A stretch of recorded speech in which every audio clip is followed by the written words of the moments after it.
What is Hello? good, everyone? My name is Josh, aka Jew Brownie, and with us we got Your boy, Young Beezy.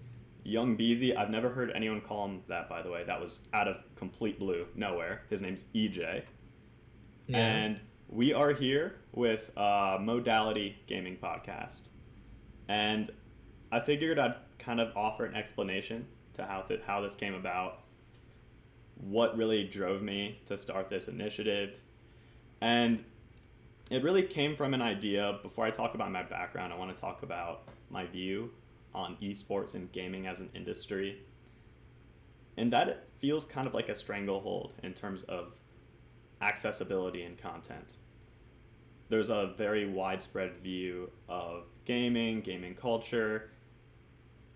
It's very easy to access, but it's not perceived easy. You have a lot of people. I know I have a friend at work, for example, comes home from a long day at work. He says he's not a gamer. He would describe himself as not a gamer, but every day he comes home and plays like Call of Duty, Warzone.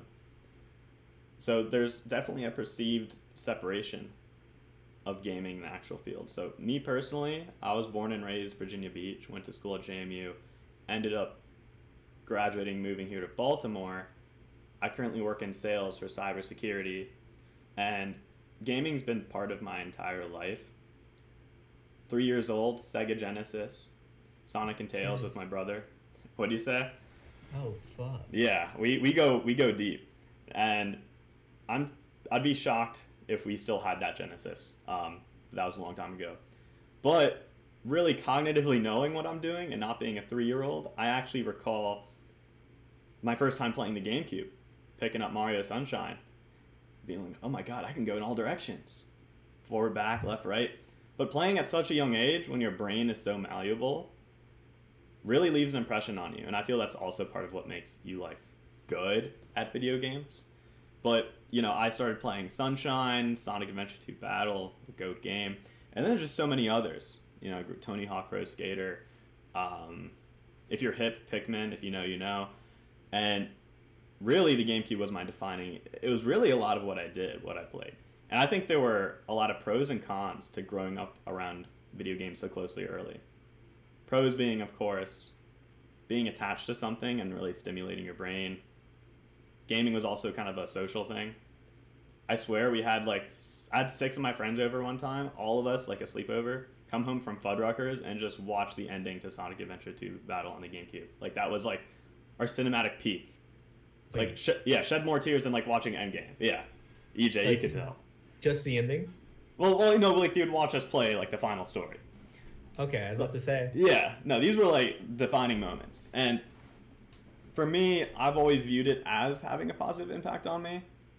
Of course, at the same time, the social development is very important, as well as really limiting the reward you get. With gaming, it's really easy to just constantly reward yourself by playing a long periods of time without stopping. So that was definitely a challenge. And I feel as I grew up, though, gaming in generally had a really big impact on what I did. It's part of my competitive nature, right? So now I'm in sales for cybersecurity. I partially have gaming thanks to that, because gaming early really showed me, you work hard in improvement. That was really my first sense of what improvement in anything was playing and actually learning from what I did. It's a very similar discipline to sports. So I was also a runner. I was competitive track and field. So I was a big fan of stamina and learning from small incremental changes. So I've always grew up with games. Games are part of my life. Today I play a lot of Super Smash Brothers, League of Legends, casually with friends. I'll literally pick up anything in front of me. I'm a big fan of Halo back in the day as well. So I've definitely always had a passion and I'm a very competitive person, and very excited to see where esports go in general. And I started this initiative because, first of all, I was told I had a radio voice. And no, it wasn't followed by, you have a face for radio, because, that's a roast. If you ever hear that, they're saying you're ugly and I'm gorgeous, so that's not true. But also, wait, EJ, you say something? Huh? Oh, no, I'm good. No, No, no, I no? didn't say anything. Oh, No. I could have heard just like a tiny No, oh, never mind. Okay. Anyway, I've always wanted to kind of have an output, and I also really enjoy talking with people and really picking someone's brain. I mean, not just being in sales, but I I love listening and hearing people's perspective in a full unbiased setting, really letting people talk. And that's a big part of what this podcast will be is interviews with people in the gaming space / gaming culture that have at least, it doesn't have to be paid, but found an opportunity or a way to express their passion. And most of the time it won't be because they're just good. How many times have you felt isolated? I know I have all the time. Felt isolated from a game or an industry just because someone is too good, or that the entry level, the ceiling's too high. The idea here. What do you say, EJ? All the fucking time, dude. I swear to Yeah. God. Yeah, like I bet you can think of an example right now. Oh yeah. Like, I'm really fucking nervous to get into traditional fighters because like, everybody's gonna kick my fucking ass, you know, if I just go in raw. I'm a big fan of Smash, and I'm also intimidated by Street Fighter putting million inputs. You know, if you go on YouTube and search, even if you're not into fighting games, if you go on YouTube and search Evo 2004, what was it, EJ? Street Fighter 3? I think it was like Evo moment like 37, where some insane shit fucking happened, like an insane Yeah. technical input. It was apparently the most impressive thing done in video games, period. It was like someone who had a tiny health bar, and then it got mashed. And then like they just did an input and completely reversed it on the person who had full health bar. So that, yeah, the field, it's definitely, from an outside lens, a huge skill gap. So what we'd like to do, EJ and I, by opening up this discussion and bringing realization and insights, hopefully by the end of each episode you guys can understand a new avenue in video games and gaming. And you're probably also wondering why it's called Modality Podcast. You're probably expecting some deep, insightful story that came together through months of small events and then some arc happening. Not really. My boss came up to me one time, because this was right when I started my new job in cybersecurity, and what we sell is an online platform that allows learning, but in different ways. Right? Most people, you can go on YouTube and watch a video, watch an instructor. But, the platform we sell also does hands-on labs, so more hands-on experience, learning by doing. Some people learn by failing a bunch of times through assessments. That's how I learned a lot in school, is failing a Quizlet, but not actually studying. No one actually studied, but taking a Quizlet a bunch of times and failing. That's called the multiple modality approach, having multiple ways of doing things. So right now, the perception with the gaming industry is that there's one branch, which is actually playing and being good at the game. NFL, there's ways to get involved with professional, football without being the football player. You can be a team promoter, you can be a team marketer, you could be a coach. Yeah.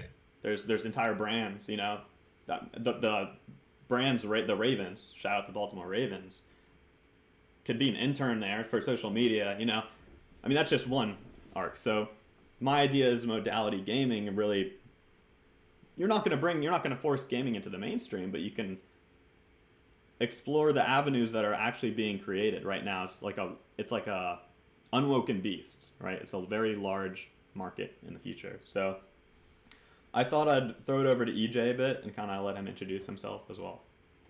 Yeah. It's me, EJ. You can call me Bees. That's a real nickname, by the way. Bees Yeah, is a real name. Yep. I have been called Bees in public, and I was shocked when that happened, but How did you come up with bees? Or 1,000 bees? 1,000 bees, right? B movie. Honestly, the answer is B movie in middle school. What about the bee movie stuck with you? It's just a funny movie, dude. It's a funny movie about bees. Funny little fellas, little fuzzy fellas. It is Seinfeld at his peak. I agree. Yeah. I agree. And I was a country boy until I moved from Georgia to Virginia Beach. We're in Georgia. Like the deepest part, like literally on the Georgia-Florida line. It was psychotic. You were right on the Georgia-Florida line? Yeah, I was like, if I wanted to, I could walk for 10 minutes and enter Florida. That's where I was at. Do you happen to be near Cumberland Island when you were there? I was not. Okay, I know I did a service spring break trip there, and that was at the border. But anyway, Yep. Was it fun? well, we were just cutting grass. Oh, Um, that sucks, dude. yeah, but it was a camping trip. I knew what I was getting myself into. Oh, also that trip, this was March of 2020, and we had no internet connection, or like Oh I had no man. service the entire week. So imagine going on your trip and then coming back and learning everything about COVID. It's just like all at once. Nice. Like I was like, I asked my friends, like, did I miss anything? They're like, no, not a single thing. You're back from the fucking inside. Yep, You're like a prisoner who just got released. yep. Man. But I'm a big I'm a big gamer kind of guy. Big gamer. Nasty gamer, you know? I play a lot of Smash, and I do like a lot of tabletop stuff. Like I do like playing card games over the table in person, and I do very much enjoy a good old time of D&D, you know? D and And I'm D. mostly DM. That's something I never really got into. What do you like a lot about D&D? What draws you to it? I personally just really enjoy making a setting and then having people interact with that setting, you know? Like if I can get my players to on their own want to interact with the stuff that I create, then I feel like I have done my job. Does it take a lot of creative juices, or do the sets supply you with like the characters I mean, or the NPCs? I you don't need to be a creative to DM is my take. Like anybody can do it if you Really? want to. Yeah, there's not really a barrier of entry aside from just wanting to do it and being able to take feedback. And then if you can do that, then you're good to go. But being able to think quickly and improv is probably a very important skill to DM and would be very helpful if you could do that a little bit. That's interesting because it's not really like because it's not like a video game where there's like a very strict code that says whether you succeed or not. It's really a Yeah. complete social construct Oh of the yeah. game. If I'm a player and they say something that is very cool, but completely against all the rules, I'd say, yeah, go for it, Jude. Do it anyway. Let's see what happens. And it gets a little stupid. It's a little silly, I, you know. I, I feel well. I feel like the biggest challenge, not necessarily a stupid challenge, but you have to keep the universe consistent, right? Uh, you, Like you can't break canon, you know. If you have a friend I playing mean, D&D, then he throws like he I don't know destroys a power line. I don't know if it's medieval or not. Destroys a power line. Then the next episode, the power's magically up. I don't know. yeah. I mean, that's kind of hard, but like your players will give you some leeway. Like they won't get super pissed at you for doing that, Now unless it fucks with their characters. In that case, then they will get mad. I'm curious if your D&D skills has to do with that nickname you said to give yourself. So you just introduced the podcast. You're 1,000 bees. So if anyone ever sees 1,000 bees winning tournaments and getting all the babes, that's you. But Yeah. you said another nickname that you still haven't explained to me. You said you'd wait till the podcast, and that's the Dual Cast, the Dual Oh, Kaiser. oh man, the Jewel Kaiser dude. Oh my god, dude. Back in the day, I was a fucking menace in the Yu-Gi-Oh community, dude. I won like a tournament, uh, when I was like 13 or 14, and I earned the title Dual Kaiser. We had this league thing going on where it's just a score of like 20 or 25 Yu-Gi-Oh players entered this league. Then once a month there'd be a big tournament to see who could challenge the current Dual Kaiser to a title game. And I won the tournament, and then I went on to defeat the current Dual Kaiser, and I won that title. And I held it for 2 months. Wait, is Dual Kaiser just a 1v1? Is that so? Yu-Gi-Oh is just 1v1, so it's like essentially like it was a bracket, and then whoever Yeah. won the bracket would become Dual Kaiser. Yes. Is that a phrase from Yu-Gi-Oh? I've never really played Yu-Gi-Oh. Not at all. No, It's not from Yu-Gi-Oh at all. it's complete original, Yeah. and you didn't come And up with dude, it. no. It was just a badass Dude, name. yeah. And like it was some stiff competition too. Like we had some guys who like top aided the Yu-Gi-Oh national tournaments there too. It was not a gimme, you know? You worked for that. Did you want to stick with competitive Yu-Gi-Oh, or did that not vibe for you, or did you not want to I pursue that? I enjoyed Yu-Gi-Oh until they ruined the game. and then I stopped enjoying Yu-Gi-Oh. And that's when they did a rule shift in like What? 2016 or 2017. It was like when Pendulums entered the game, or Links. Yeah, when Links entered the game, I and don't I don't know ruined it. what pendulums are, but that's EJ. Don't pull that shit. Everyone that quits a game, they're saying, "Oh, that game went to shit." Can't you just humbly say, "I left"? No, Or like okay. Hearthstone type No, stuff. Like, let me explain. Let me explain. Let me explain. okay, So the deck that I used was a synchro spam deck where you spam special summons from the extra deck, and they had a I'm trying to change. follow. Yeah, yeah. So essentially, I would special summon from the extra deck like 3 or 4 times a turn, and that was the strategy of my deck. And they changed the rules where you can only special summon one monster from your extra deck at all, like completely. So your And gimmick died. my gimmick was literally removed from the game. You're one But trick. So you were recently, a one trick pony, well, kind of. yeah, kind of, yes. But they did recently overturn that rules change. So now the game's good again, but I haven't played it in 6 years, and I don't want to get back in again. Just when I thought I was out, they bring me back in. They got me back in. Well, I'm glad you escaped that because I mean, Yu-Gi-Oh's for nerds, obviously. Super That's hashtag true. lame. I mean, we have a friend who plays Yu-Gi-Oh. We're not going to bring up his name because then everyone will just call him a nerd, right? EJ. Yeah, yeah. I And will never. well, EJ, my question to you is what you talked that you were a gamer growing up. Now you're in Virginia Beach still, right? Yeah. But what's your favorite game of all time? If there's one thing someone could know about you about knowing your favorite game, there's Super Smash Brothers Melee by a lot. Melee by a lot. Yeah. What's the beauty of Smash Melee? Why is this the golden crown jewel for that you view a lot of people view similarly? Like why is this viewed as such of a gem of a game? I mean, for me personally, you got Jigglypuff in the game, and that's enough for me. Actually, Puff is in all 5 Smash games, EJ, so that's invalid. Yeah, but like, oh, this Melee Puff, dude. Have you ever played Melee Puff? Oh my god, it's so fun. It feels good. It feels good. I'll say that much. What do you really? But seriously though, what do you think puts Melee in this king spot of all video games? Why is it the I mean, pinnacle fighting game?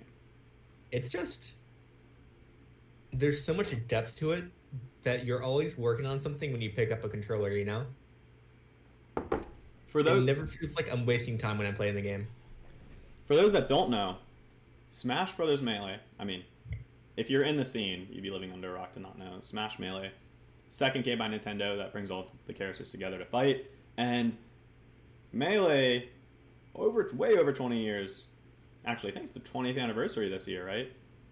2001. Yeah, it's turning 20. There's still massive tournaments for a Nintendo GameCube launch title. I believe it's a launch title, or that year. Massive tournaments. Huge scene still. Money. There's money, right? We'll talk money later, but there's lots of interest still. Imagine, picking up a game and it still being relevant 20 years later. Uh, but I guess that's when you can make the comparison to sports with the same rules, right? But Yeah. Melee has the fundamental rules people like. It has the physics people like. Melee is just for a lot of people it feels like I think the reason ironically why it's so popular is because it's really hard to get good at it. I think people found it very interesting when there's this Nintendo game for kids that people realized, wow, if you spend a lot of time getting good at this, you can be better than everyone else, Yeah. which is pretty insane. But I have to say, in terms of my favorite game of all time, that's going to be a really rough one because it's hard to define best and favorite, right? Yeah. Um, you know, I've embraced this fully because this is like the one Sonic game you'll play and won't get roasted Oh, because everyone grew up with this game. Every single person you know who's our age grew up with this game. Sonic Adventure 2, as yes. some people know it as Sonic Adventure 2 Battle. This was a Fantastic. beauty, right? Like everyone knows Sonic the Hedgehog grew up with it. Some people from the older crowd might remember when he first came out in Genesis. A lot of people say he fall off when he went 3D, but no. I want to say the actual peaks Sonic in terms of like gameplay, storytelling, Adventure 2. Yes. All the way. 100%. It's a work of art, but the best part is the audio syncing, some of the dialogue, it's cheesy and it's stupid. And we love it. But it's just the right amount, just like the Tommy Wiseau's The Room. It works, but it's not. But the gameplay itself isn't bad. I think you want a Sonic story to be stupid, you know? You want it to be like serious at points, but also kind of stupid. You want things to make fun of, but then you want the gameplay to be great, which I think it is. It is. Even the mech part. I think the mech parts it's not Sonic, but it's good. Same with like the don't get me started on the Knuckles raps, man. That's very good. All the video games are very good. In fact, I'd go so far as to say Sonic Adventure 2 is the Citizen Kane of all video games. And what makes you say it's the Citizen Kane? It's just the best one. Just good? Or is Citizen Kane viewed as the best film of all time? Yes. Isn't that The Godfather? What? Don't people say Godfather's like the best? No, dude. Godfather fucking sucks. Godfather's... I'm sure someone will have something to say about that, but I've never seen The Godfather. And someone's also going to say something about that.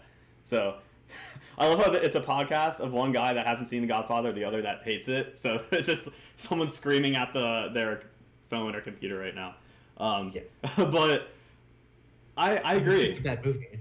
Well, I agree. I think Sonic's great, and I think you have to keep in mind though, unlike the Citizen Kane example, you have to really appreciate the flaws of a game like Sonic Adventure 2, and we are also flooded with nostalgia. But it came out at the perfect time, where you have this huge generation all buying the same game. And it's hilarious. It's amazing. I will say, I brought up the Knuckles raps. Those Knuckles raps are kind of that's kind of done for me now, because if you look up, really, do you know the controversy with P. Hunted, the guy that actually did the raps? No, what happened? So Sega wanted to hire an American rapper to do the songs for all the Knuckles levels, and he did. And then he kind of fell off and didn't really do much. But recently, who is the YouTuber again? The one that makes the Sonic music? So it's I forgot her name, and I'll bring it up later when I remember. But she makes a lot of like online like fan stuff for Sonic, and she brought him together. He was like, "Yo," she's like, "Let's do a song." So he actually came out with like a new like Sonic inspired song in 2017, and collabed with this girl. But then came out like a year later, where like the guys like apparently he like was verbally abusing her, demanding to pay for the project, and started going crazy and like making her uncomfortable. And then last year, 100p came out on Twitter, and because he was probably bored and wanted attention, and said, "Yeah, man, Sega never paid me in 2001 for this project, and I'm just gonna bring it up now." Damn. Yeah. Well, what do you say? What? Damn, dude. Yeah, it's ridiculous, but that didn't actually happen. It's just him being crazy. Like Sega paid him.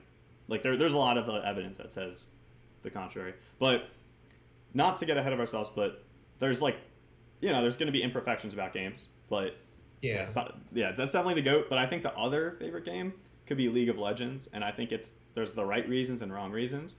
Oh no. I think the reason I put that high is because I probably invested the most time in this game, and it really brought out my competitive side. And weirdly enough, it's taught me a lot of lessons. That game's taught me like how to deal with people, how to deal with people that aren't willing to collaborate. It's taught me about persistency and getting results from stopping and looking at what's going wrong rather than just trying to repeat the same process, right? That doesn't work.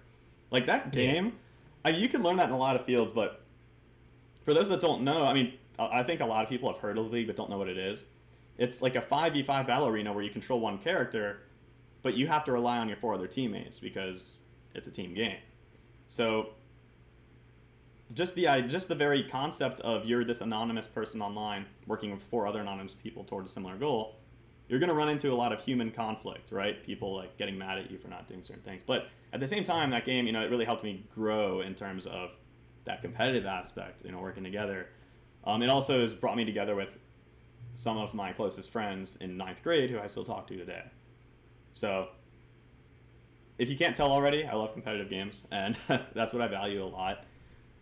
That's a big part of why, we're starting this. And one thing I want to cover for you guys, I want to go through just a quick list. This was just off the top of my head of areas and careers and opportunities you can get into for the gaming industry without actually being good at the game.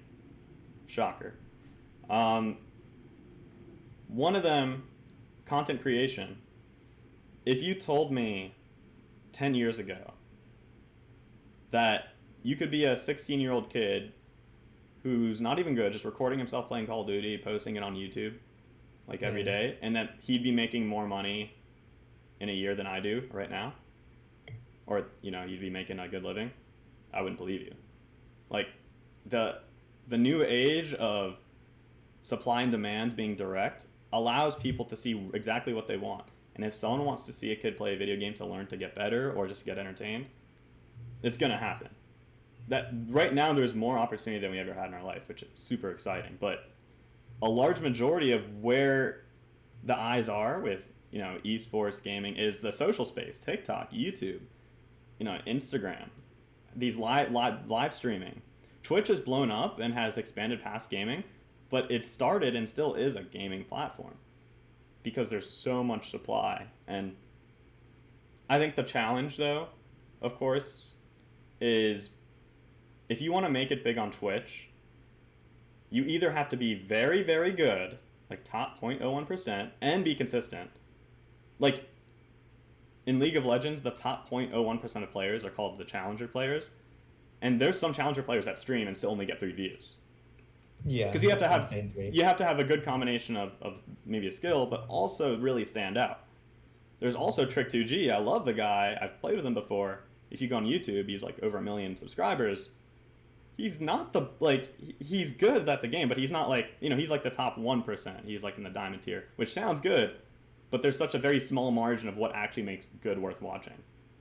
If you had the choice between getting coaching, if you're a football player, getting coaching by, I don't know, literally anyone, Tom Brady, if you wanted to get coaching from Tom Brady or get coaching by, an amateur who's good, better than most football players, but still an amateur, you're going to pick Tom Brady, right? Actually, I'm going to disagree with this. I'd pick the amateur just because the only advice Tom Brady could give me is how to kiss my son very deeply, and I don't want that. Yeah, well, after he kisses sons, he gets rings for his team.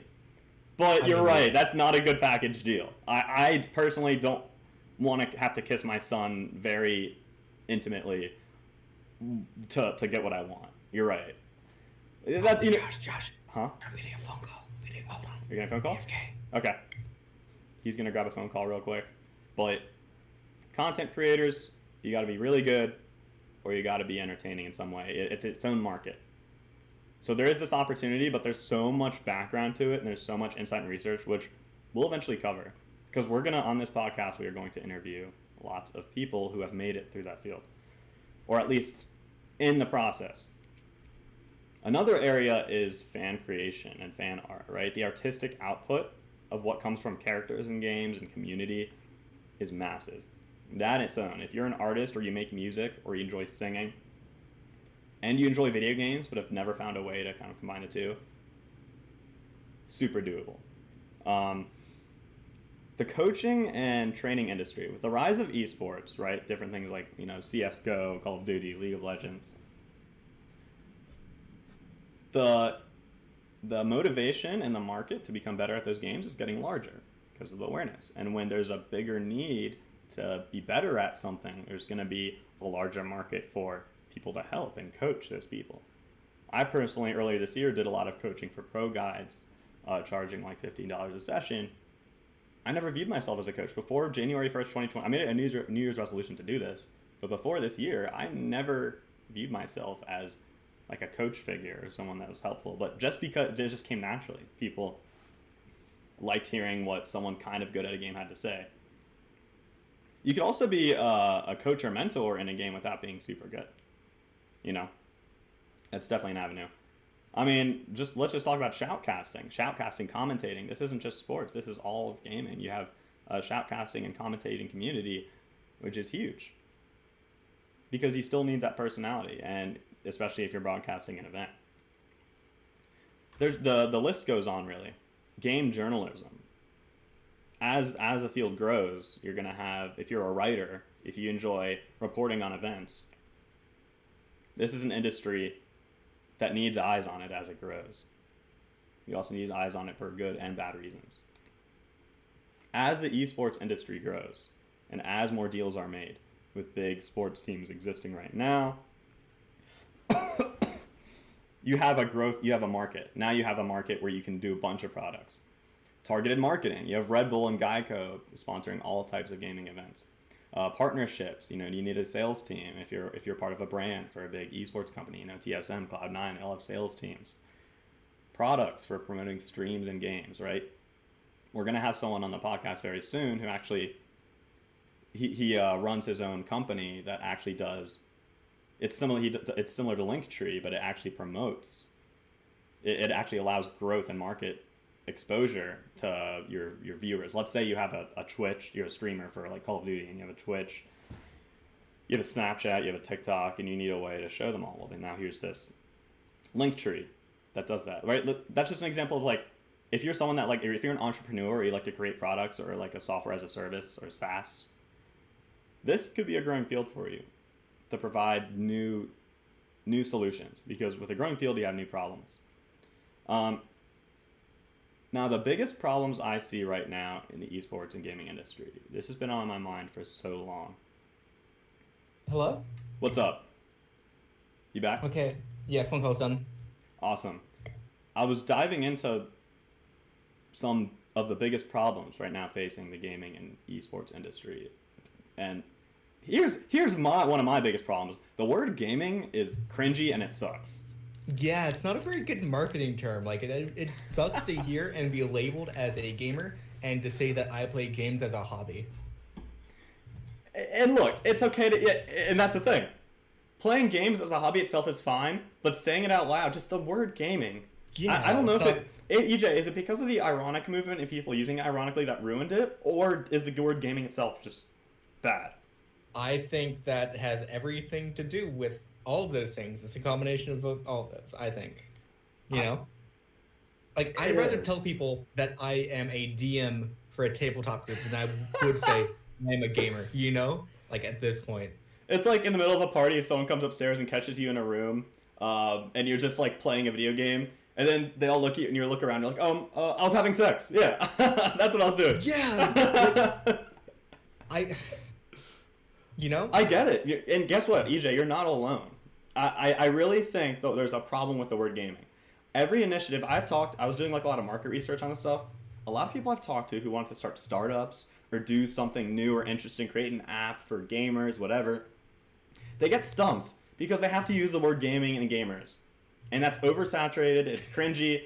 I hate saying it, and I hate that I have to use it a lot. I wish there was an alternative.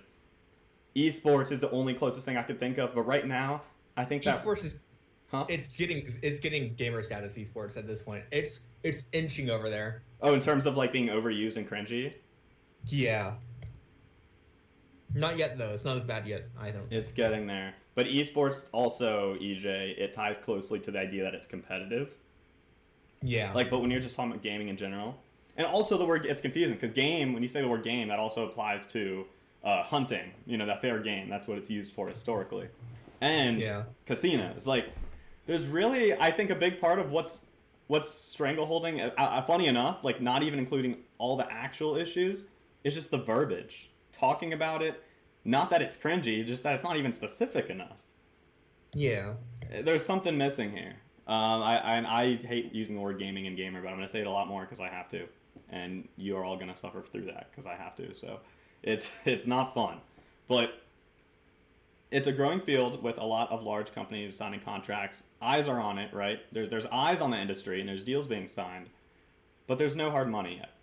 If you want to make a really it's a big coin. Right now it's an early industry and it's in diapers. Even though it feels like esports have been around for over a decade, which it kind of has. Like it started with the fighting scene. Or I don't know if you're hip to that, EJ, but like it kind of started with the fighting scene. And then, I think the 2010, 2011 with DreamHack, all that stuff kind of blew up the MOBA scene. But really, like I compare it to how UFC looked, right? Like 20 or 30 years ago. Right, Conor McGregor, like the fighting scene, betting on matches, that's super mainstream. Everyone I know loves that shit.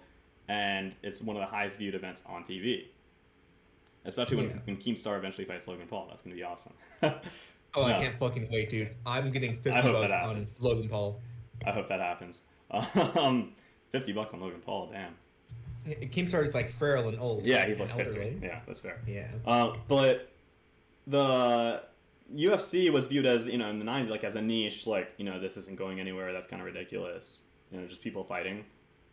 And it took time to mature. I think gaming will take time to mature because a large demographics out there were born before it became, even those that grew up with Pac-Man and Yeah. Atari, the mindset between video games were still very simplistic of it being like a pastime.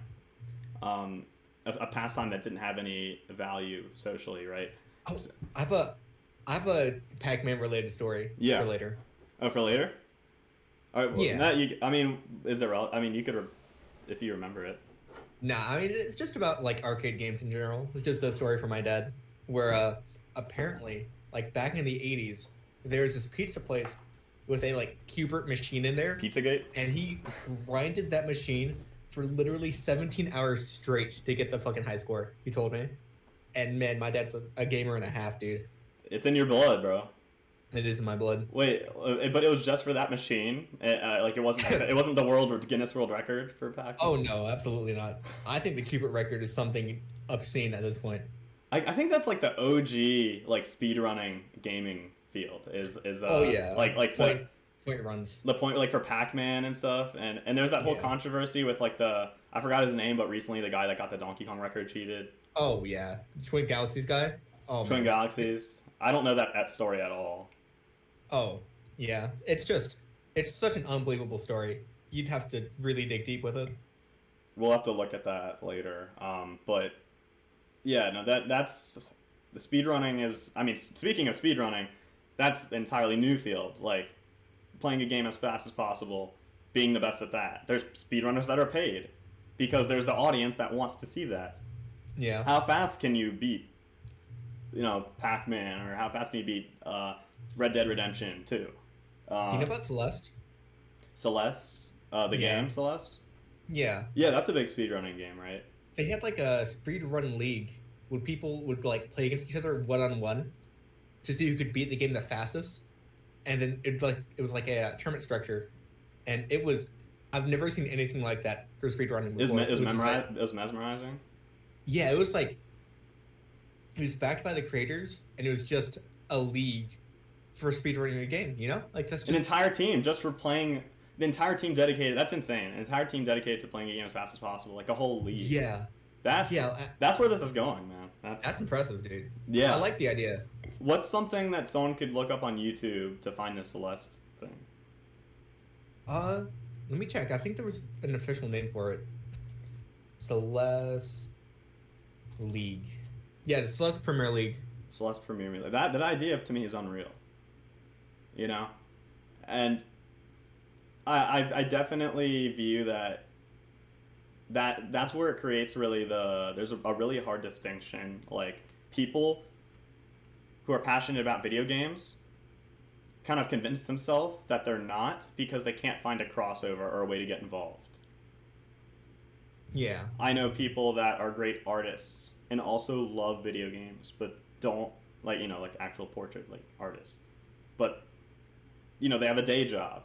They also have a day job that they hate, which is like most people. They're like they're like a business analyst, and then they come home and they draw and they play video games and they're miserable.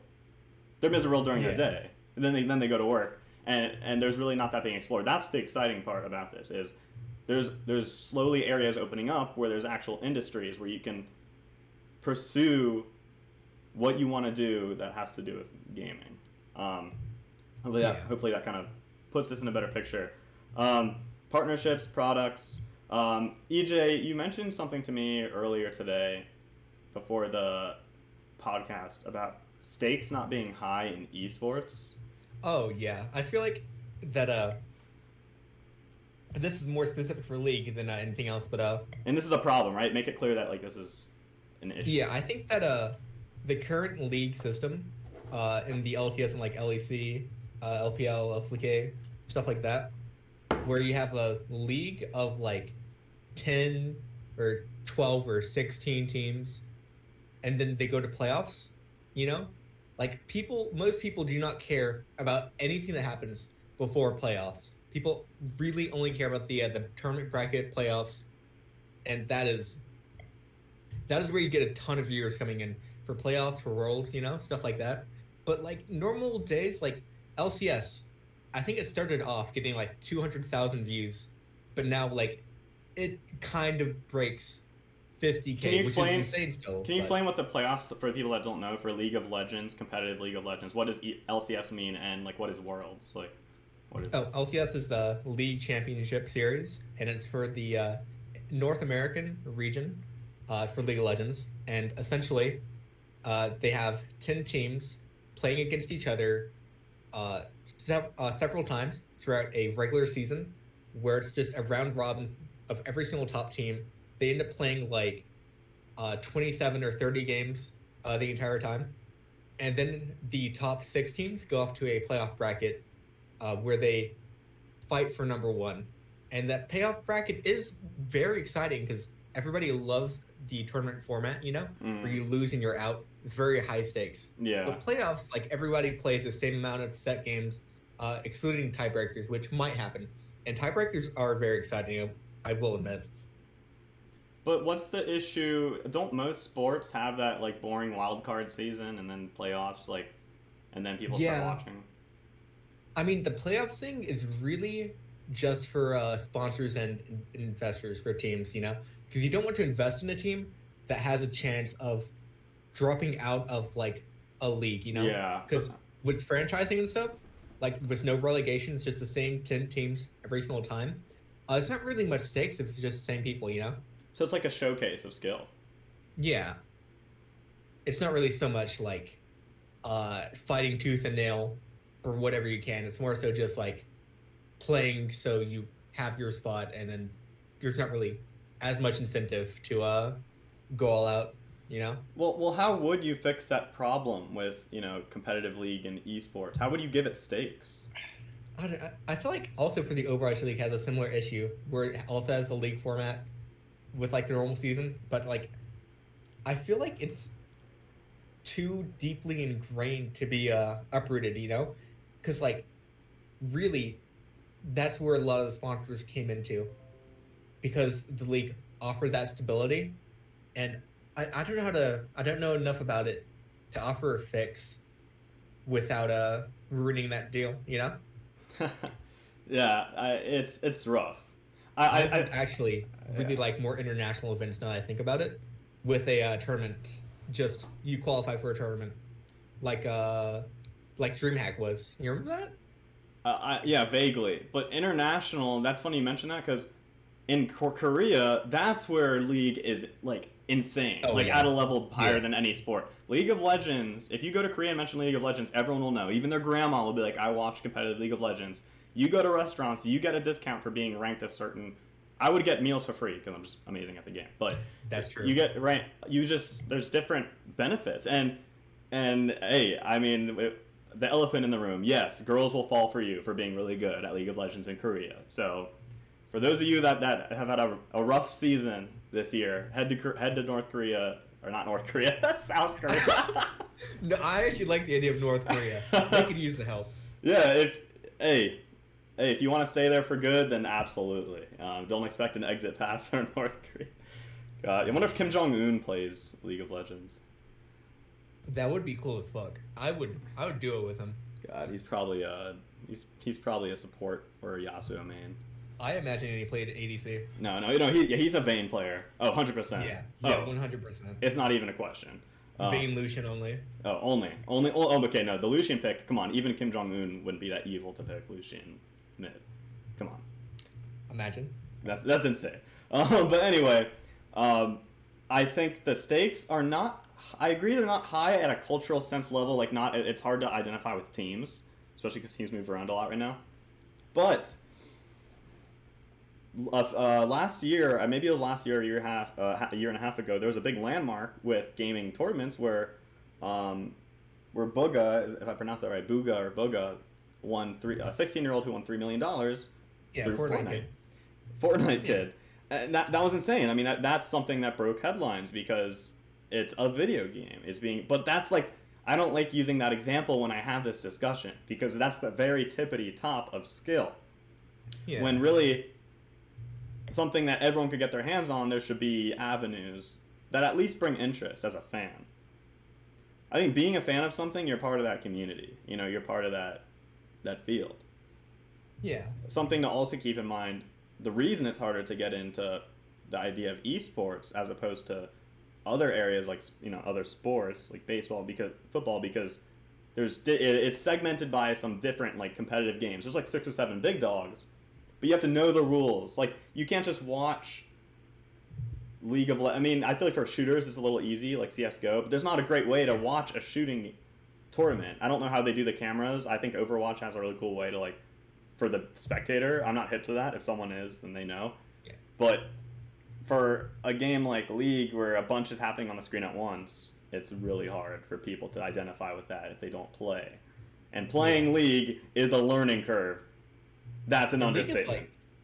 Like people, a lot of casual people who play games, they are probably not familiar with MOBAs at all. Yeah. They probably know what an FPS is, you know? Just like... Absolutely. Call of Duty.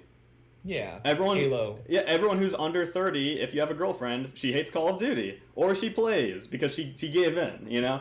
I'm not saying that girls don't play COD or games in general, but Call of Duty is the stereotypical, when are you going to get off and, you know, give me attention type of game for girls. But it's certainly, like, you know, most people aren't going to know about MOBAs. And here's the biggest problem. This is for a lot of games, but games that constantly update and add new characters. Oh, yeah. This is a challenge, because there needs to be a way to bring new players in and not overwhelm them. So by adding new characters, you're adding variety, so you're keeping the current players happy.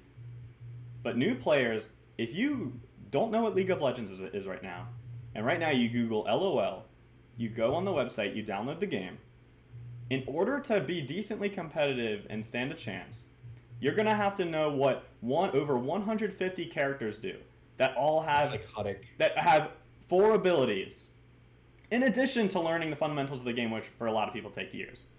And that's still somehow the highest online played monthly game in the world. It is impressive. I'm going to be honest. I think the learning curve for League extends beyond the game.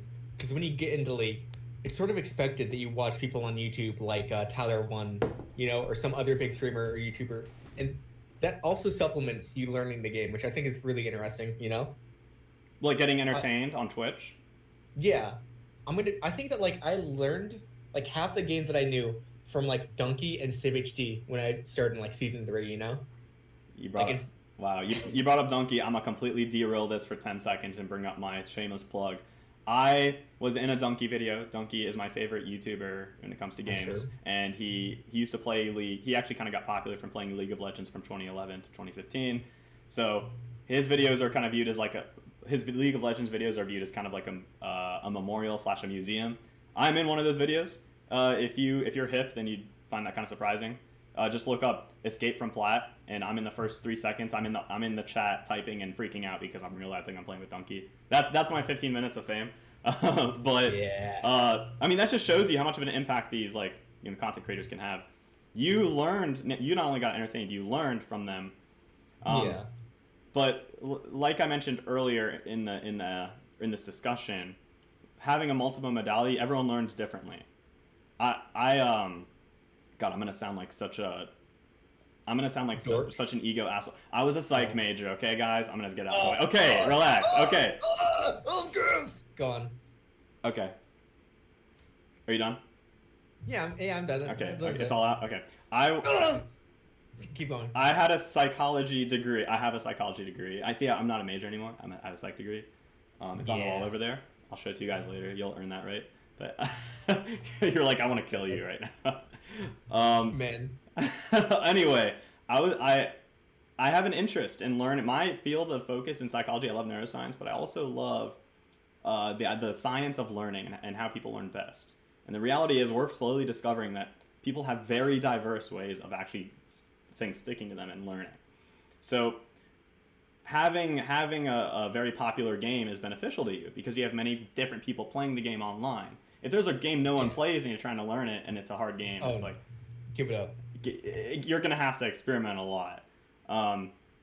So that's certainly that's a good point. EJ is although it's a very high skill cap of a game, the high learning curve can be dumbed down. But 100 over 150 characters, adding more, insane.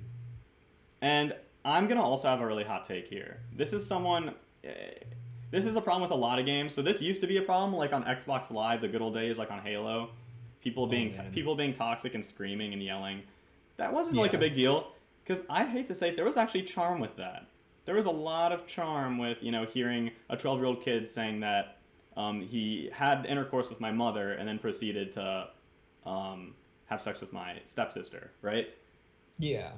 Like, okay, there was no clever joke there, kid, but you're edgy and you're funny, and I mean it's funny that you're saying that. Yeah, honestly, every single slur that I got called over voice chat made me better at the game and had no negative consequences at all. Yep, the haters made you stronger, man. That's true. And I think there was charm to that, but now there's a distancing from that unless you play Overwatch, stuff like that. Like, voice comms are still king for most games. But look at it, like, if you play any computer games, back to League of Legends again, it's typing. And I think talking smack is still very fun, but when it gets really personal, people like have really fragile egos, and they'll ruin team games just because of something you typed. That's a problem you'll face anywhere else. I don't think that's actually I don't like. With that being said, I don't think that's inhibiting. I think punishing people for saying things that offend you on that game is not the move, especially if there are people who aren't saying anything in the chat but actually playing bad on purpose to make you lose. Trolling you, Yeah. I think that's a bigger problem. But honestly, yeah, I think that like chat bans and restrictions should only be limited to like very just terrible things, like somebody throwing slurs, or like threatening to kill a person, like something less than that, saying like, oh yeah, your top laner is a little garbage, like come on, that's not deserving of a ban, Yeah, and I'll say that I have similar views on that, like on Facebook, right? Because right now, a really hot button topic, I'm gonna sway from politics. Okay, I'm gonna say one political statement, and it might get people really riled up. EJ, please do not come for my throat. This is gonna be the only political comment on this episode, maybe in the podcast ever. Okay. Be very careful with your wording. All right, here we go. Okay. Pineapple on pizza is abhorred and sacrilegious. Thank you. EJ, yes! Oh my god. That was a coin flip. That was a coin flip with you, because I didn't know. Like, you're one of my best friends. I did not know what you knew. It makes me want to vomit every single time I even see it. Oh my god. I'm going to be honest. And there's a big problem. So I don't think my girlfriend will sit up to the podcast for this moment, but she loves it. And what the fuck? And my girl, we've been together since September 2017. We're really close, and I'm lucky because we don't really have arguments much at all. And we also don't compromise, So there's that really good relationship, but oh my god, my heart starts to race when we talk about ordering pizza, because she knows I despise pineapple, and I hate the sweet texture of pineapple mixed with the savoriness of cheese. How are you gonna enjoy that? You can only enjoy pineapple on its own when it's not hot. That's a hot pineapple. They warmed that shit up in the oven on the pizza. What do you mean? What do you mean? Yeah, exactly. And well, it's not even that, I'm sure there's things you can combine pineapple with, but that combined with the fact it's with the savoriness, don't catch me even considering that. Even talking about it right now is getting me nauseous. But oh my god, like when we talk about ordering pizza, there's tension in the room because my girlfriend knows that she's definitely gonna want at least half of it to be pineapple, and I'm gonna have, whether I say it or not, I'm gonna have a problem with it. So even on good days, if we end up ordering half a pineapple pizza, I won't even eat the whole side that's not pineapple because it's that close. Yeah. And I'm not being dramatic. This is a political, socio-economic issue right now. There's like carryover with the pineapple. Even getting a whiff of the pineapple scent, the pineapple smells, dude. It's bad. It's awful. It is probably the worst thing I've ever seen in my life. Yeah. The only thing worse than that is false censorship on Facebook. I'm joking. But now that we got the politics out of the way, I agree that slurs and things of that nature should be censored on, like like, I mean, private companies can do what they want, and I think that Facebook, if there's a slur, a really racial slur, it's okay to. It's a rough area because then, like, if you're having a conversation with someone in person, you can't literally censor that person. Like, you can see what they say and then decide not to talk to them. It's rough. It's hard, and that's the whole idea, because that's a really sticky territory. And the reason I mention that sticky territory is because that's the debate with talking smack in video games. Like, some people say you should be able to, but then there's the lines that have to be very manually drawn. You gotta be very careful. I'm gonna be honest. I was introducing a friend of mine to League of Legends recently, and I was playing on my surf I'm so account. sorry for him, by the way. Yeah, it was fucked up. But immediately, like literally the first 2 games that we played, each one had a separate person just say the F word, you know, like the slur, you know. I can't repeat it here. I don't want to repeat it here. But literally, their first 2 games, the introduction was that person just slinging it, dude. It was insane. That's awful. It's and that's the case where you really just gotta. I mean, at that point, just ban them for spamming. You know. Yeah. To be honest, but this has to be addressed, EJ, because if esports is truly growing, especially if you have more people at venues in person. And by the way, elephant in the room with problems with esports, the Smash Bros scene took a. Oh my god, yeah. I was this really broke my heart, because I'm very, EJ and I, both of us, because that's how me and EJ got really close in high school, is we'd go to tournaments together for Smash 4, the worst Smash Bros. Yeah. And we really, my heart was broken last year when there was a lot of controversy in the Smash field of a lot of big competitors and members of the community. It came out that, you know, they sexually assaulted people, you know, had conversations with underage people, just disgusting things that make me sick to my stomach. And this was saddening, because it really, the field getting momentum, even during COVID, a field getting momentum, it just kind of stopped in its tracks. And if we even dreamed about Nintendo, who, by the way, Nintendo, company that makes Smash, they don't even sponsor the professional, you know, the competitive events that for a game they made. If we thought that they weren't going to join already, now they're just getting a restraining order on the competitive Smash because of what went down.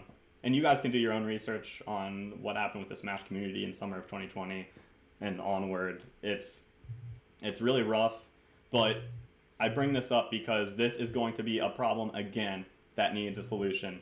And really, for Smash specifically, it's a game that generally brings, this is why I feel like this all happened. Smash is a game that generally brings younger people. You have a lot of adults as well, but you have generally a younger crowd, especially because it's Nintendo.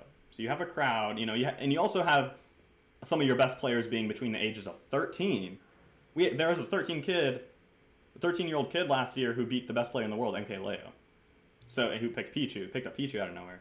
But you have a field of growing field with 12 to 16-year-olds who are usually the best, and combine them with everyone else.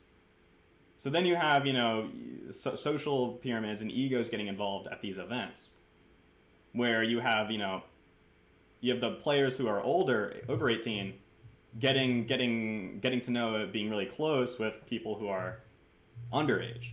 And it's tough, because no other sport and most games aren't like this. But the cross-section, like the planets aligned of awfulness, when you have a kid's fighting game get competitive and become this serious thing. And that's where the problem arises, because everything else you talk about with Smash and the problems with Smash esports stems from this issue of the environment. It is a bad environment because it is inherently the market. So tackling that's rough. Yeah. I think the only thing that's comparable to what happened in the Smash scene is like what happened at like conventions, like anime conventions in like the 2000s and early 2010s. MA conventions? Where like, where there'd just be a bunch of like people under the age of 18 and then people well into their 30s just interacting with each other in like hotel rooms and at like convention centers, you know? And it just also caused a bunch of gross stuff to happen there as well. It's insane. And I think that insanity stems from another issue, which we addressed earlier. Not the gaming word. That's still my number one problem with esports is the gaming word. But after that, there's a lack of structure. And even with all of the tournament structures and the teams like Cloud9, TSM, whatever, right? There's not a really solid, at least with Smash Bros, not a regular, and that is partially because Nintendo doesn't sponsor it, lack of regulatory structure, right? Yeah. And we don't have, if you're not held accountable for what you do, you're going to repeat the behavior. Simply put, I'm sure, everyone knows a friend that acts shitty over and over again because they're not punished for how they acted. Like, I had a roommate that I kind of psychoanalyzed him. Call me Britta from Community, but I psychoanalyzed him. And the reason I did is because he wouldn't clean up his trash. Like, I wasn't the neatest person in the world, but he was really bad about it. He would be very insensitive to my stuff and everything. And we were in a triple bunk too. It was a double room combined and meant for 2 people. There's 3 people. The other guy was cool. But, I talked with him, not about it directly, but, I found out just from conversations that he grew up kind of a brat. And growing up, he wouldn't really have bad consequences for his actions. Like, if he didn't clean up anything, stuff like that. That mentality stuck with him. It stuck with him, but it created a bigger picture in his head. It became symbolic that whatever I do or don't do, it won't matter because I'll be taken care of. So if there's no accountability, human behavior, if there's no accountability for you being a shitty person to someone else or not asking for consent, being really awful as a person, and you're not immediately punished, hey, what's stopping you, right? Man. It's awful stuff. Not fun. Not a fun thing. On a lighter note, having this conversation, even talking about it, really got me excited about the niches people can find. And getting and really seeing their story. Like, go to any YouTuber that has to do with gaming. Their story is like, yeah, I just wanted to make fun gaming content after work, and it blew up, and now I get paid, and now I have sponsorship, and now I'm sponsored by Manscaped, and what's some other really popular like companies that ask a bunch of YouTubers like Audible, Audible, Raycon earbuds. That one mill surface, I forgot the name of it. Is this just mail.com or no? No, the food thing. Postmates? I think it was Blue Apron. Oh. I've thought about it. Blue Apron. There's a lot of those. Yeah. If I don't find those ads annoying because I know that puts dinner on the table and actually allows. That's the beauty of capitalism. Is that allows for people to do what they want, right, EJ? The classic. Yeah. I know you have that copy of Communist Manifesto under your desk, so don't come at me yet. But. Well, it's on my shelf actually, so. EJ, when we first started this podcast, I don't really know if we're ever gonna dissect where you politically align. Because you had communist. I literally saw your copy of Communist Manifesto in high school, but you're also a fan of capitalism, and I just don't know where to turn for you. We'll cross that bridge when it becomes relevant. If you can find a way where it bemes relevant and necessary, I'll step. Yeah, but when that moment comes, you're gonna be very cryptic on purpose, just to troll. It will be very funny. It's rough, but there's a lot of niches. And that's what I'm really excited for the interviews that we're going to do on this podcast, because that's going to bring the new because notice how like we're covering a lot of topics, but we're not really experts on any of these topics. Yeah. I mean, I'm sure EJ is in Yu-Gi-Oh. Oh, if you ask me any question about Yu-Gi-Oh, up to the year like 2014, I'll know everything. All right, who's the main character's name with the blonde spiky hair? That's Yugi. That's Yugi, dude. It's Cloud Stripe, you idiot. Oh my god, you're right. I'm stupid. God, how could you forget that? Oh my god, I'm a fake fan. It's okay. Don't you have... EJ, you told me the other day you had your $1 billion idea for a video game. I did. Oh, that's such a good idea. I'm excited. Yeah, let's hear it. No, I'm not going to tell you. Only if your name is Mr. Sony Executive would I tell you. Well, hypothetically, you could show this audio to Sony Executive. They're listening. All right, let's hear your $1 million idea. No, I will only get this. I'll only say this to like Sakurai or Toby Fox. It's the only 2 people who can hear this idea, dude. EJ, I'm sorry, but I imagine there's more people in your life than those random game makers that would want to hear your idea and they wouldn't tell anyone. I know I won't tell anyone. Here, I'll mute this part. All right, I'm ready. Okay. Are you sure it's muted? Are you positive? Yeah. It's muted. Okay. Yeah, sure, it's muted. Okay, so this $1 million idea for the game that I Here have. we go. I'm ready. Okay, I got the coffee. I'm ready. I got my notepad. Sonic Handjob Simulator. EJ, I don't think that market is quite there yet. No, I think it's a good idea. I think we'll print fucking money with this, dude. If we can just get it out there, get it pitched, Guys, and then get it obviously, shipped. obviously, he's just that's not the real idea. So we'll ask him another time. We'll ask him when he's in the mood. He's not in the mood right now. It's such a good idea. When he brings up inappropriate Sonic ideas for his answer, that means he doesn't want to answer a question. Okay. Okay. I'm sorry, EJ. I had to call you out on that because you're clearly not sharing you're not being generous with your idea here. Okay. Yeah. I mean, I don't want to. It's like if I had $1 million, I wouldn't want to give it away to people. Are you kidding No, me? I get it. And if I had an app idea, I wouldn't want to give it away either. But Yeah. what if your idea was so genius that it blew people's mind and then they just forget about it because it kind of put them in a state of shock? That's what I think. Kind of the Men in Black effect. Exactly. But I'll let you slide this time, okay? But you also brought up something to me that was very interesting the other day that I want to share with people who aren't aware. Now, Yeah. not everyone just enjoys games because they're fun, period. I want to get into the real psyche of this because this is why an industry grows and a lot of people don't realize. Some people who play video games casually don't understand how do people want to do this competitively, and I don't understand. And then there's competitive people who are like, how can you waste time playing a video game without it counting toward a rank or your social status? So Yeah. there's actually names for this. If you want to give I'm going to bring it up on the screen here in a second, but if you want to give a summary, EJ, while I load this. Are you talking about the types of players? The player from, types, Magic. Yeah. Magic? Yeah. Oh yeah. Okay. Hold on. Let me pull up the page. Okay, I'm about to pull it up here. Let me know if you see it. Is it showing up? Bet. No, not yet. Oh, I have to share it to you as well on Discord, so I'm going to do that now. Okay. Here we go. This is just for, oh wait, actually, I can, this is even, we'll make this even easier. I can actually share my screen here. Yeah. Here we go. Now you should see it on Discord. Let me know if you do. Oh, I do. Okay. So essentially, there are different types of players. And describe it, by the way, sorry to interrupt, just in case someone's listening to only audio, just make sure to describe it pretty well. Yeah.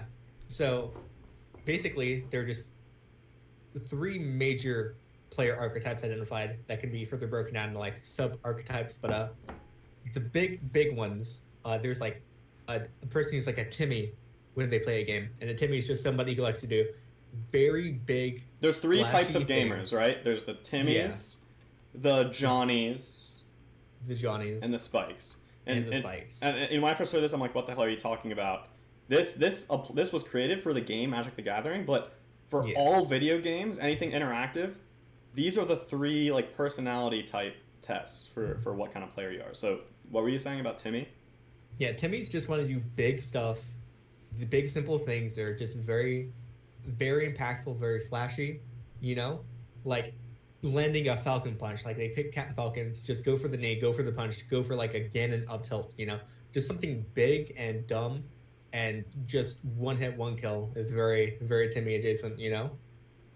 And then there are Johnnies who, when they see a game, want to interact and dig as deep into the game as they can, and then come up with their own strategies. You know, like they're a creative. Add their own Like, they personal take- touch. They don't want to do the copy and paste Yeah. strats. They want to do stuff that's really unique. Like they find a weird strategy with a high tier.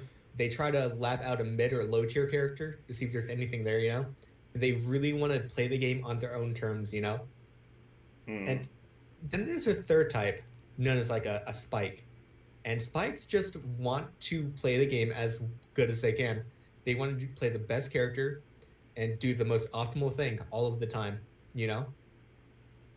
The They're tryhards, just some the people most would say. competitive. Yeah. The tryhards. First of all, I hope we don't get demonetized because there was an underwear ad with a big dude with underwear. But anyway. You like that? Yeah, I love it. I'm obsessed with it. Yeah, exactly. you do. I'm not even going to censor it because I just love it so much. Anyway, I'm Nice. joking. Anyway, something that stuck out to me, first of all, Timmy, those are the players for games that like things are really flashy. But there's another very specific one that kind of resonated with me a little bit. And God damn it, I hate this word, like I said, but they're social gamers. Okay. Yeah. Now, some people might know people like this. They thrive on the social aspect of a game. I know you mentioned that earlier, EJ, because you said you got into Smash Brothers because of these tournaments that were social, where after you're done, you can still talk to people who are there in person at the venue. Yeah. Their only interest is interacting with their friends, so it's multiplayer variants of games. And for me, so I lived in a fraternity house for 2 years, and we had we all shared a Wii U and then eventually a Switch for Smash Bros. And you know, even after parties sometimes we'd have like 30 people watching, like 8-player Smash. It was insane. But obviously I took Smash, you know, I took competitive Smash pretty seriously, like in college. So I would whip someone's ass blindfolded if I wanted to, just because most people like wouldn't really play the game. Like they would play it, but they never actually tried to learn and get good. There were only like 2 or 3 people in the fraternity that did pretty okay. But it's funny because 6 of them did think they did okay. So if they're listening to the podcast, they're probably like, "Oh, that's me. That's me." But I was a good gamer. Yeah, I was a god gamer. Exactly. I was the best. But shout out to Jordan. He's gonna get so pissed. But for me, funny enough, I didn't realize I was really this social of a gamer until, God damn it, that's so cringy.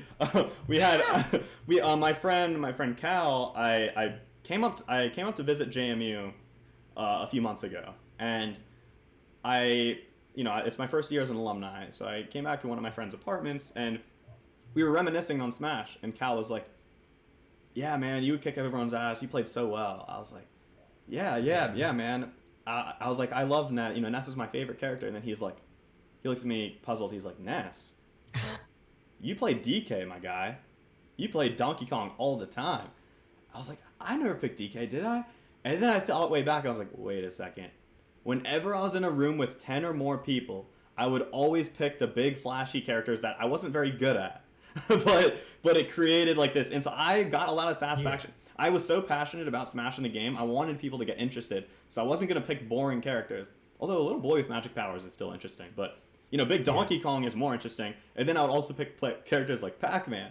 So it's very interesting to think that I actually made those choices because I thought it would attract people more. And it didn't. I didn't hit me until he was like, "Yeah, you're a DK main, bro." And then I smiled and I was like, "Yep, I was the DK main. You got it.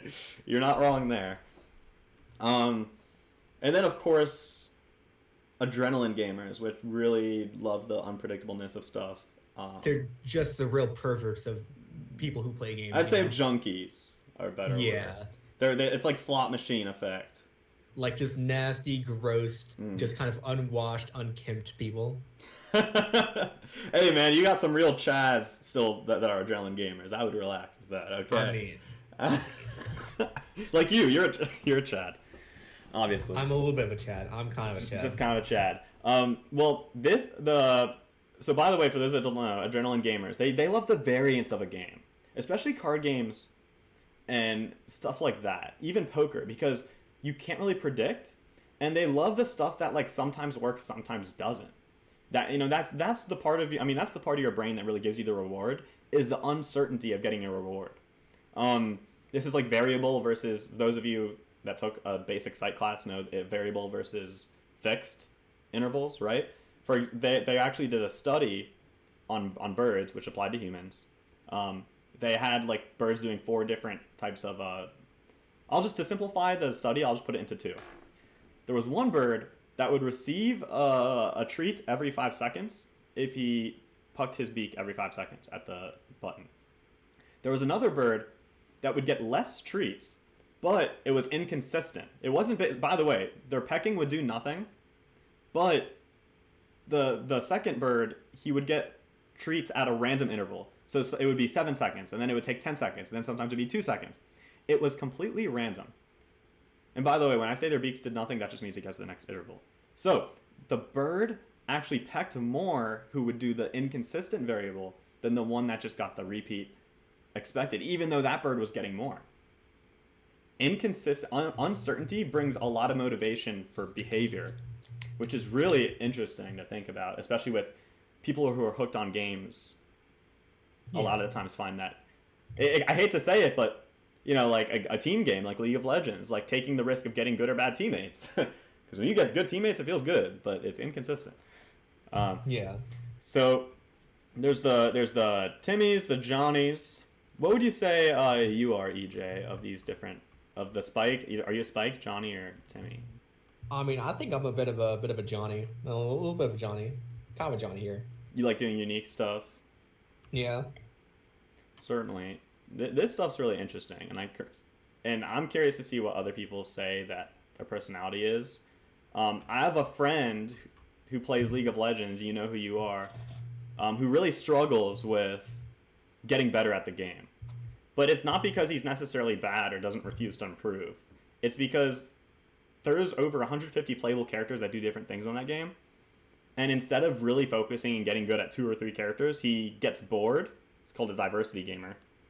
And wants to experience a bunch of different characters and try new things. It's like if you're exploring career fields, and instead of focusing down on sales or focusing down on like medical science or being a doctor, you just try a bunch of new career fields your whole life. You know, that's what you do your whole life, which would be cool. I mean, you want to try new things until you find what you want, but that's the idea of this, and that's where a lot of people struggle too with improvement. Yeah. Let's see here. I'm gonna make sure that we're streaming back to reality. There we go. Wait, Josh, why does it say you're live on Twitch? Does it? No, I'm fucking with you. There is 2 options on OBS. I mean, honestly, we might be posting these on Twitch soon. No, I would be getting people DMing me because I have a massive following of 136 followers. So That's true. That's I'm insane. So I'd get one person saying, "Oh my God, Josh." Anyway, so I also wanted to cover, now that we kind of got those arcs out of the way, now it's time for my favorite segment. All right, baby, y'all aren't ready. Gaming in the news. Here we go. Gaming in the news, in addition to having interviews, we're going to discuss what's happening in the field of esports. Get down to the nitty gritty. Have those real difficult and fun conversations. Today is going to be a little less fun. First up, we got the Blizzard Activision workplace conflict right now, because today is July 29th, and this is still 2021, and this is still very relevant. So, do you have that article still, EJ? Not currently. I can find it again. Let's see here. Blizzard Activision. Because there was some despicable things, for those that don't know. Blizzard Activision is getting sued by the state of California because of their disgusting, awful workplace practices, like sexual harassment, not paying them well enough. Some of this stuff, this is just a trigger warning. It's going to get really rough. I want to find a good summary article.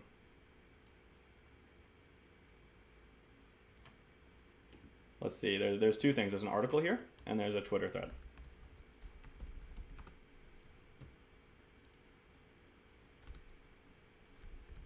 They're apparently doing a strikeout tomorrow. I think that's today. Was that today? Yeah. So, did you find anything yet? Yeah, I found this one clip. This isn't the article exactly, but it's a clip from BlizzCon 2010 where they had an open Q&A, and this woman went up and asked them a question like, can you make female characters that are actually wearing clothing and are not objectified? And then they just looked at her, and then everybody on the panel just joked her and then laughed at her expense. It's damn. So, let's see here. I want to find of course I'm not finding it right now. We can talk about this later, but if you look it up, there's some really messed up stuff. There's a girl at one point who actually committed suicide because she was harassed by an higher up. They had a relationship going and it wasn't handled well. I don't know if that was the exact reason. Maybe she had mental health issues, but she committed suicide. Apparently there was a bro, this is tossed around, the term the bro culture, but they would literally go around the office checking out girls, drinking belligerently, playing Call of Duty nonstop, and the girls weren't paid as much as the guys just because it's nasty, it's disgusting, and it's finally coming to light. There's some really specific stories that you can find on your own. Man. Why is this so prevalent, EJ? This has happened a lot, like at Riot Games in the past. It's happened at Square Enix. Why is this so prevalent, do you think? I mean, honestly, just women get shit for being involved with anything, you know? It's weird. And especially in like a male dominated workplace, it's just you magnify that effect and it's just terrible, dude. Yeah, that's right. That kind of makes me think about it's just magnified human behavior. Because natural, unfiltered, primal human behavior is you're going to be degrading to women and you're going to do whatever helps you survive, even if it's not ethical. I don't think that's ingrained human behavior, but it's definitely like reinforced by just the world that we live in. I think, yeah, that's true. Let me rephrase that because not to get into philosophy, I think people are inherently good because social survivability, making relationships allows you to pass on your genes, right? That's a trait that is inherently in humans. However, a majority of people don't feel fully fulfilled in life, right? That's just a reality because people have dreams and it's really hard to fully achieve dreams. And a lot of people, whether you have bad parents or bad experience, you have some problems with your ego and you feel kind of, everyone's insecure to an extent. That's totally natural. And when you have a certain level of insecurity, instead of having that social aspect of wanting what's good for others, you want to put others down. That's kind of how I view the reason for bad human behavior, and this also applies to crime, is because you're insecure and you don't feel fully complete in your ego. And that's where you see the workplace blizzard problems. Because at the workplace, you just have a lot of conflicts because running a company is hard. And it's very stressful, right? Especially in like a field like, video game development and stuff. So it makes a lot of sense, and I think it sucks. But it's the perfect storm. It's just unchecked. Also, larger companies, Blizzard and Activision combining, EJ, larger companies, you have worse things happen. You have worse labor practices. But that stuff is awful. And it's interesting to see kind of the opposite with the Nintendo Smash thing, where the Smash scene is acting up. You don't hear much controversy about Nintendo as a company, how they treat their employers, right? Is there some stuff with Nintendo? No, it's mostly how they treat consumers that is where all the Nintendo drama's at. Yeah, it's pretty interesting how if you upload something like if you spend like 30 years making like a Mario fan art thing a fan video on YouTube, Nintendo's like, nah, just take it down. They're super strict. They drive to your house and then kill you with their own two hands. Yeah, if Reggie himself does that. Oh my god, if your kid has a Mario plushie, Nintendo's gonna send you a cease and persist letter in the mail. It's gonna come in, and then the kid's gonna come pick up the letter. He's gonna hear a knock on the door, and SWAT team's gonna come in. It's just a Mario plushie sliding to the side. That Nintendo does not mess around. Yeah, one thing you gotta know about Nintendo is they hate their fans. Shout out to Sega because, historically Sonic and Mario used to have rivalries, so people naturally make that comparison. Sega loves their fans.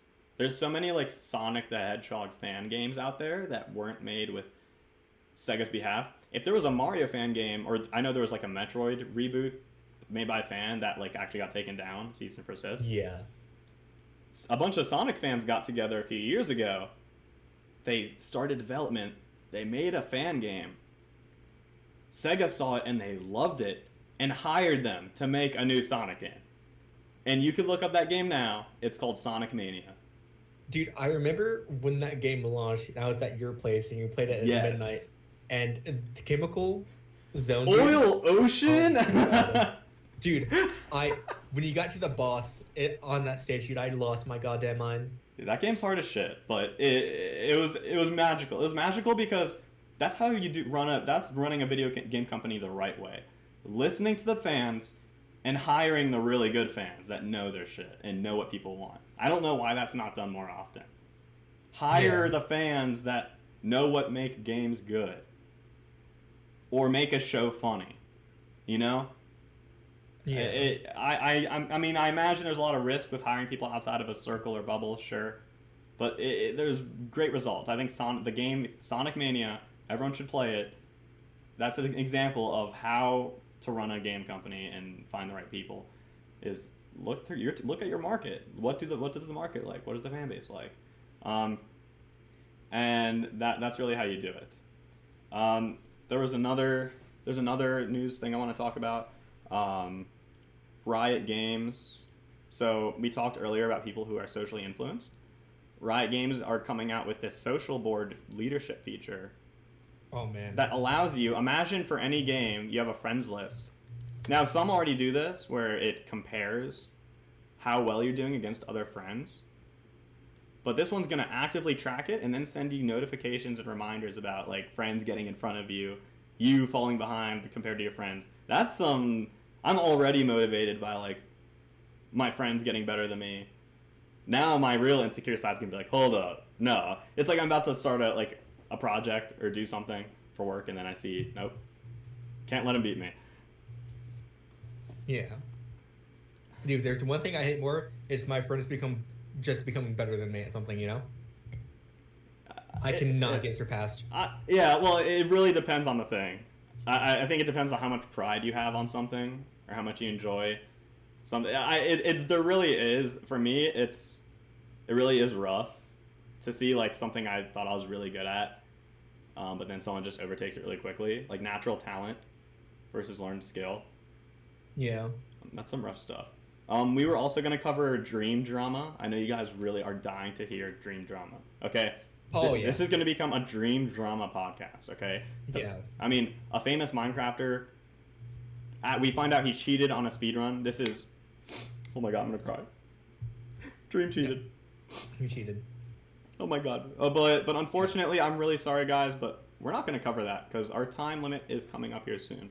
We don't have a time limit, but I'm hungry, and so is DJ probably. But I'm also hungry. Speaking of hunger, what we're going to do before we wrap up today's episode, we are going to, first of all, just an announcement, our second episode is going to be airing Monday on August 2nd, I believe, and it's going to have a special guest, Nick, the founder of Flyer. We'll talk more about that. Excited for that. That's going to be our first interview. But EJ and I put together a fast food tier list. And I know I wouldn't bring up politics again outside the pineapple and pizza thing, but things are going to get really heated here because we love our fast food, but I have a feeling we love it in very different ways. And we have not seen each other's tier list. I'm about to put it on the screen. Trigger warning for some of you, okay? Are we ready? So please show me your fucking list. I want to race the fuck out of it. EJ's got pitchfork ready already. We got to relax, guys. So we're going to do, I'm going to see how both of them look side by side. If we can't see both at the same time, we'll do. All right, here we go. So this is mine. Okay, this should work. This is mine, and this is EJ's on the right. Left is mine, EJ's is mine. Left is mine, EJ's is right. Where's your list? I can't see it. Let me check OBS to see if it's. Wait, no, that's on OBS. Oh, I'm not streaming. Wait, I should. Okay, yeah. I have to share to you. Can you drop it? No, I'm gonna share my screen to you now. Bet. Because I just put it on OBS. Now you see it, EJ. All right, you're on the right, EJ. So let's talk. Oh my god. I want to just talk about my big daddy S tier right here. Cookout is the best. If you have the four corners or four pillars of what makes a fast food place great, Cookout does everything in strides. Value. You're not going to be paying more than $10 for your whole meal, and it's going to feel great. Variety. There's so much to get. If you're in the mood for barbecue, onion rings, corn dogs, hot dogs, quesadillas, they do everything. Quality. There's no good in having variety without it really being good, and Cookout is pretty damn good. It's not the best tasting food in the world. They're not perfect experts on each of their variety, but there's enough variety and value to make up for it. And of course, convenience. They have great service, and their lines are usually efficient from what I've seen. I really got a lot of exposure to Cookout in a very populated college town with a lot of drunk and high people. Not disclosing if I was one of those. I plead the fifth. But Cookout was an experience of a lifetime. No better way to end the night of random escapades than to go to Cookout at 3 a.m. and seeing that line out the window. Cookout is magical. It provides value. It's amazing. What about you, EJ? Explain your Taco Bell pick here. Taco Bell is I mean, it's fucking Taco Bell. What do you mean? It's always there for you. It'll pick you up when you're down, dude. You know, it's just the ultimate homie. Also, Baja Blast. Is Baja Blast a number one slot maker for you? Well, it edges it out over the other stuff in S tier. You know, Without the Baja Blast, would it still be an S tier, like at the end? it'd still be an S tier, yeah. It'd be lower in the S tier though. What do you? Can we talk about? Hold on, I just What? want to talk about why you have Panera at the top of A tier. That's a very bourgeoisie pick. I just want you to know. Panera, we're talking quality. Okay. I don't care about the stories of the mac and cheese being frozen and then microwaved and given to you because it's good as shit. What isn't microwaved and given to you in any of these choices? Okay, well, most of the time. But Panera's quality. Panera's generally healthy. There's a lot of good health. You're not going to get a good health, at least a decent healthy option at most of these other places. And I define healthy as high vitamins, lower than usual calories, lots of greens, lots of options. Their salads slap. Their mac and cheese bread bowls absolutely slap. Oh my god. It would be higher if the price wasn't a little overbearing. But there's really no complaints about Panera. C tier? Yeah. Why? Panera Bread is not a friend. Panera Bread would stab you in the back if it were a person. You cannot trust Panera Bread. What did Panera Bread do to you? A soup bowl costs $30. It's insane. I can't believe it. It's just the price? Yeah. Also, the butternut squash soup is really fucking bad and tastes like dog shit. This is gonna be that's a real tough subject for me, man, because I can't relate to the butternut squash thing. There's a chance Panera could be location dependent, but dude, no, Panera slaps. You are crazy for putting that in C. Put that high B at least, bro.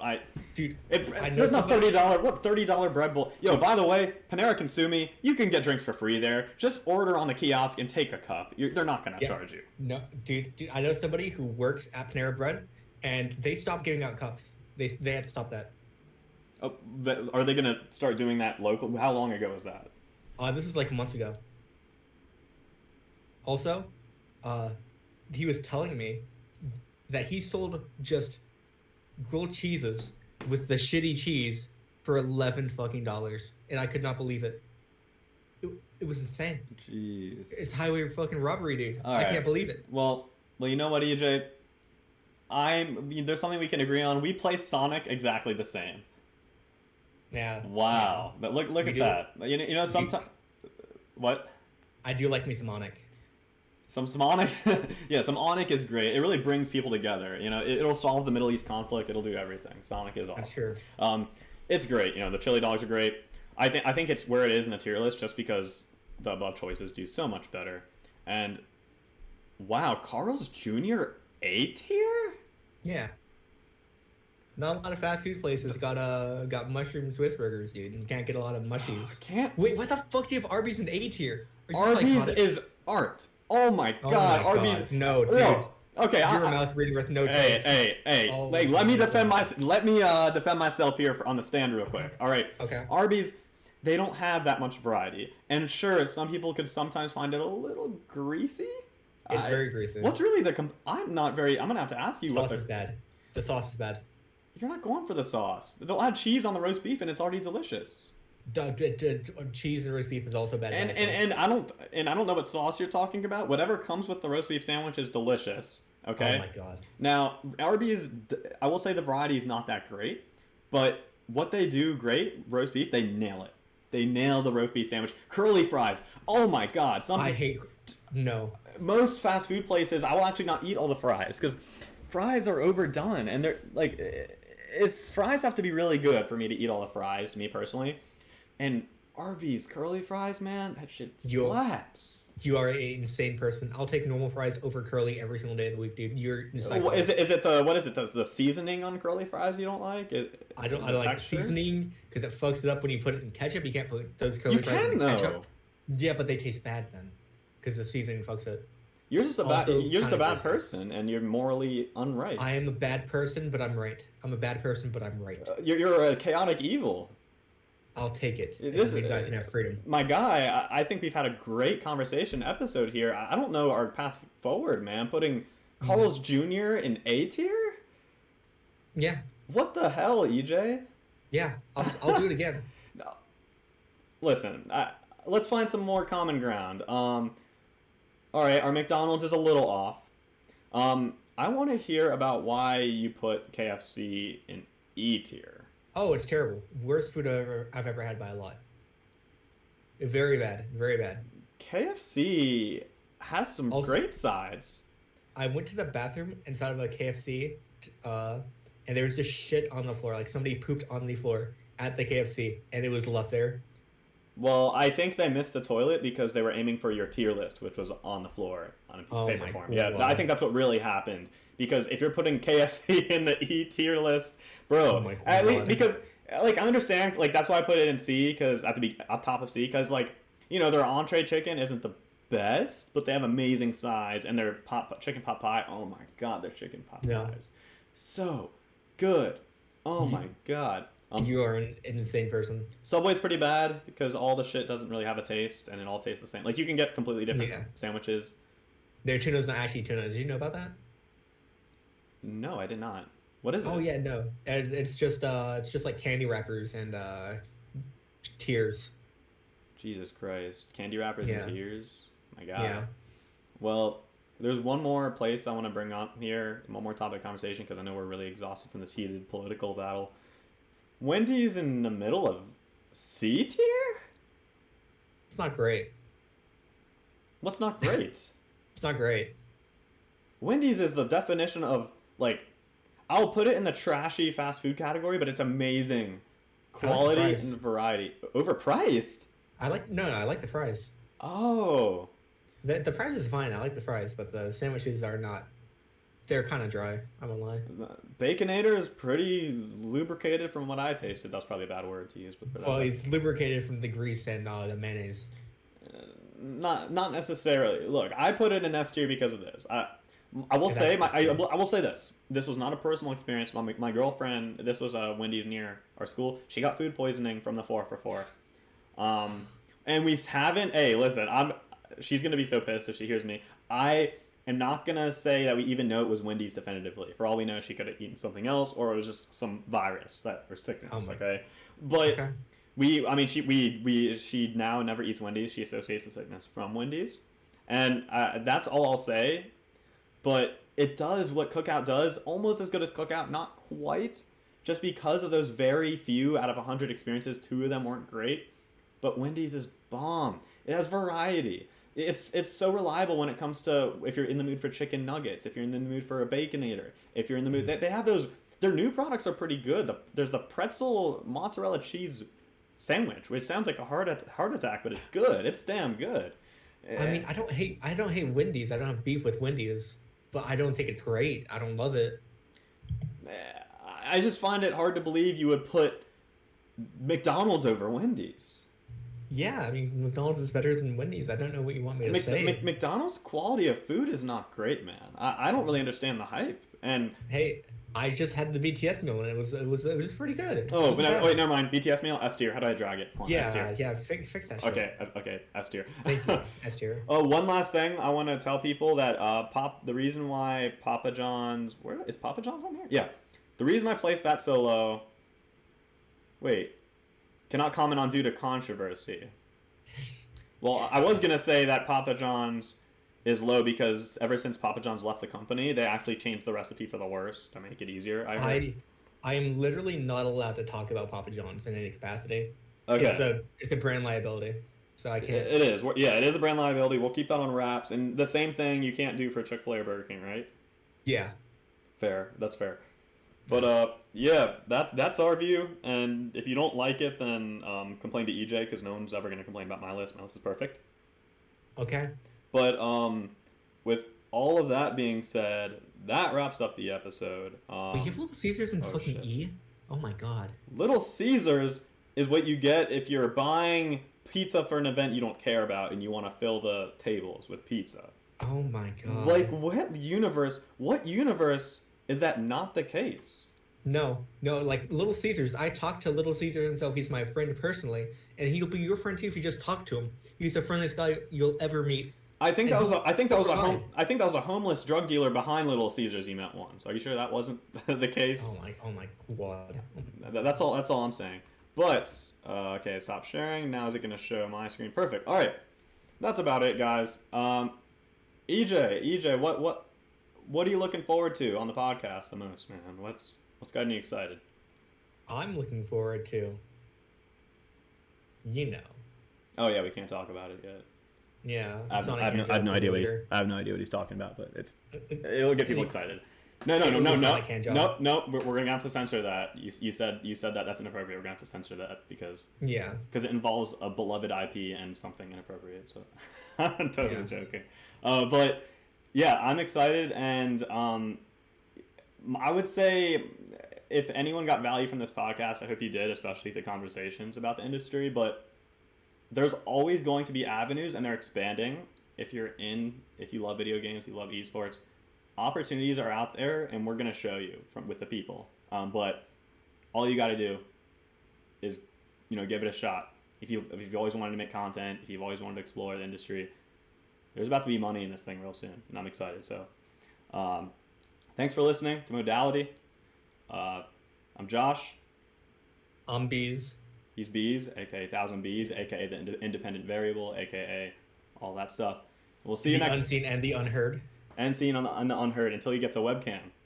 Yeah. Well, until next time, have a good one, everyone. Peace. Later.